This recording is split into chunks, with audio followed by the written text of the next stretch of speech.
নমস্কার বন্ধুরা, আজকে সন্ধ্যের টিফিনে করব বাঁধাকপির পকোড়া।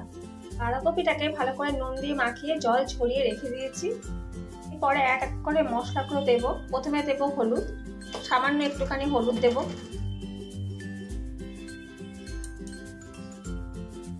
ধনেপাতা কুচি দেব, লঙ্কার কুচি দেব, সামান্য একটু জিরের গুঁড়ো দেব, আদা দেব,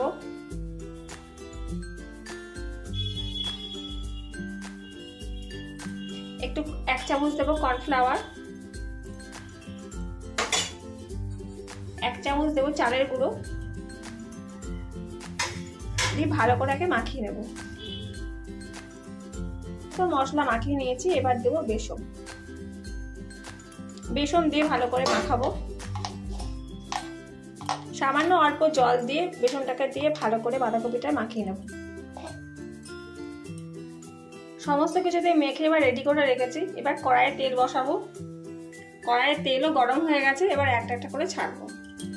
এবার একটা একটা করে ছেড়ে দেবো।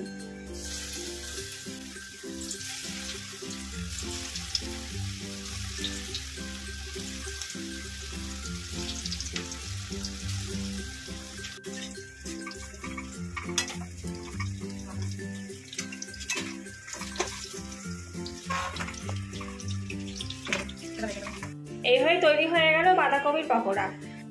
নিরামিষ দিনে এরকম ঝাল ঝাল করে বাঁধাকপির পকোড়া সন্ধ্যেবেলা খেতে বেশ ভালোই লাগে। এই ভিডিওটা যদি আপনাদের ভালো লেগে থাকে তাহলে লাইক এবং কমেন্ট করার অনুরোধ রইল। নমস্কার।